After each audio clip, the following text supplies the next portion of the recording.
Hello, kumusta? Update tayo sa mainit-init na balita regarding sa status ng ating global champion Jandrel Casimero. Pero bagong lahat, pasok intro!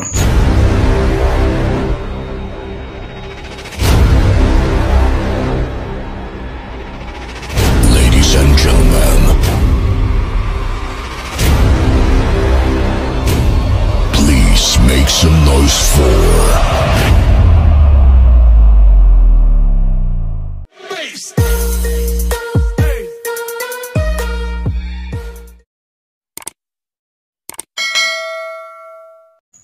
Hello, good morning! Ito nga pala ang Damo Motor Vlogs na muling nagbabalik sa ating munting channel. Pero bagong lahat ay kumusta kayo? Ito mga idol, medyo hindi magandang balita dahil nga sa balita natin ngayon na nawala na nga ang global belt ng ating nag-iisang angas ng Pinas. Pero ang masakit pa dito ay according sa kay Kuyang Joseph ay hindi malang daw in-inform sa kanila na wala na pala ang nasabing belt. Ayon sa ating pag-research ay nakita na natin na paglalabanan ng isa natin pambato na mangyayari sa December 18 sa Paranaque Bodrum. Na ganun pa man mga idol ay ayun naman sa kay Bad Aratilis ay hindi na importante na anuman ang nangyari sa belt na global champion na yon na nakuha niya nung lumaban din siya dito sa Pilipinas dahil hindi namang kinikilala ng mga nasa kabila. Na ganun pa man ay ayun naman kay Kuya Joseph ay may mga tao talaga na gusto talaga ibagsak ang ating Cuadro Alas at yan naman ay ipaparinig ko sa inyo ang dulo ng itong ating vlog kung anong masasabi ng tagapagtanggol ng ating global champion.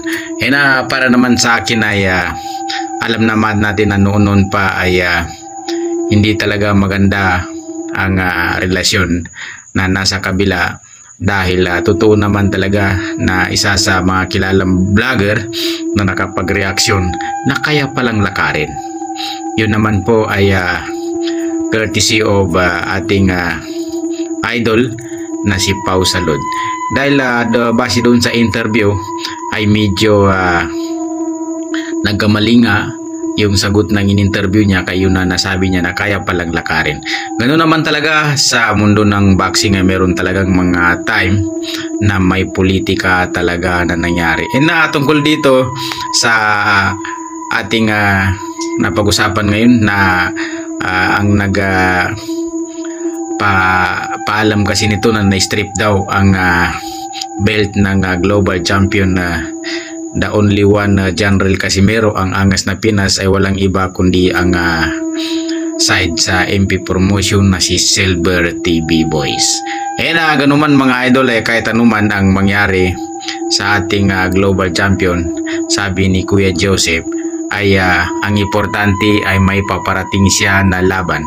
Ngayon mga idol ay naghihintay tayo sa update ng TBP o ang Treasure Boxing Promotion kung ano ang masabi nila sa nangyari na ito na paglalabanan na ni Carl Harms Martin, the Wonder Boy, at saka isang magaling na Thai fighter na ito ay may kartada na 40 samantala ang ating pambato ay 22-0. Na dito natin masusubukan kung talagang kakayanin ni Carl Martin Wonderboy ang isa sa mga elite fighter ng Thailander.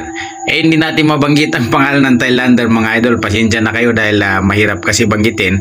Ang masabi ko lang dito ay kahit anong mangyari ay susuportahan natin ang anuman ang kalagayan ng ating nag-iisang global champion Jandrel Casimero dahil tayo na mga followers lang niya ang magiging kasangga niya.